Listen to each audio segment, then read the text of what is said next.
தாவேகா தலைவர் விஜய் கூட்டணிக்கு வருகிறாரா? ஒரே போடாக போட்ட எடப்பாடி பழனிசாமி. தமிழ்நாடு சட்டமன்ற தேர்தல் களம் சூடு பிடித்துள்ள நிலையில் திமுக கூட்டணி இறுதி செய்யப்பட்டு தொகுதி பங்கீடு செய்யப்பட்டு வருகிறது. ஆனால் அதிமுக இடம்பெற்றுள்ள தேசிய ஜனநாயக கூட்டணியில் இன்னும் தொகுதி பங்கீடு நடைபெறவில்லை. கூட்டணியில் புதிய கட்சிகள் இணைவதற்காக தொகுதி பங்கீடு பேச்சுவார்த்தை தள்ளி போகிறதா என எதிர்பார்ப்பு ஏற்பட்டது. அதிலும் தாவேகா கூட்டணியில் இணைய வாய்ப்பு இருப்பதாகவும் பரபரப்பாக பேச்சு எழுந்த நிலையில் இந்த பரபரப்புகளுக்கு எடப்பாடி பழனிசாமி பதிலளித்துள்ளார். தமிழக வெற்றிக்கழக கட்சி தேசிய ஜனநாயக கூட்டணியில் இணைவது தொடர்பாக பேச்சு நடப்பதாகவும் விஜய்க்கு துணை முதல்வர் பதவி வழங்க தயாராக இருப்பதாக பாஜக கூறியதாகவும் கடந்த சில தினங்களாக அரசியல் வட்டாரத்தில் பரபரப்பாக பேசப்பட்டு வருகின்றது. வரும் சட்டமன்ற தேர்தலில் முதல் முறையாக களம் காண இருக்கிற விஜயின் தாவேகா தங்களுடன் கூட்டணிக்கு வரும் கட்சிகளுக்கு ஆட்சி அதிகாரத்தில் பங்கு தரப்படும் என்று கூறியிருந்தது.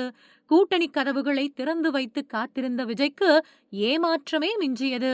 மலை போல நம்பிய காங்கிரஸ் கட்சியும் தாவேகாவை காட்டி திமுகவுடன் பேர வலிமையை காட்டியதே தவிர தாவேகா பக்கம் வரவில்லை. இதனால் தனித்து போட்டியிட வேண்டிய நிலைக்கு விஜய் தள்ளப்பட்டார். வரும் தேர்தலில் 4 முனை போட்டி நிலவும் என எதிர்பார்க்கப்படும் நிலையில் கடந்த சில நாட்களாக விஜயை தேசிய ஜனநாயக கூட்டணியில் இணைக்க பேச்சு நடப்பதாக வெளியான தகவல் அதிக கவனம் பெற்றது. தாவேகா தரப்பில் இதனை மறுத்தாலும் பாஜக தரப்பில் பட்டும் படாமலே பதிலளித்தனர். இதனால் ஒருவேளை கூட்டணி பேச்சுவார்த்தை நடப்பதாக வெளியாகும் தகவல் உண்மைதானோ என ஐயப்படும் அளவிற்கு கடந்த சில நாட்களாக பேச்சு பலமாக அடிபட்டது.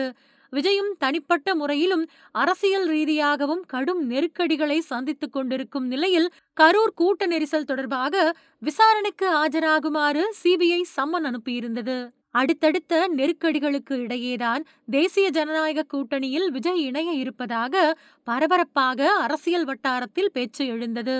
விஜய் வந்தால் தேசிய ஜனநாயக கூட்டணி வலுப்பெறும் என்றும் திமுக கூட்டணிக்கு மிகப்பெரிய சவாலாக இது இருக்கும் எனவும் அரசியல் விமர்சகர்கள் கூறினார்கள். இந்த நிலையில் திருச்சியில் செய்தியாளர்களிடம் பேசிய அதிமுக பொதுச் செயலாளர் எடப்பாடி பழனிசாமியிடம் இது தொடர்பாக செய்தியாளர்கள் கேள்வி எழுப்பினர். தேசிய ஜனநாயக கூட்டணியில் விஜய் இணைவதாக தகவல் பரவுகிறதே என்று கேட்டனர். அதற்கு பதிலளித்த எடப்பாடி பழனிசாமி, நீங்கள்தான் இப்படி பரப்புகிறீர்கள். நீங்களாக ஒரு கற்பனை செய்து கொண்டு பரப்பினால் நாங்கள் என்ன செய்ய முடியும்? அப்படி எதுவும் இல்லை.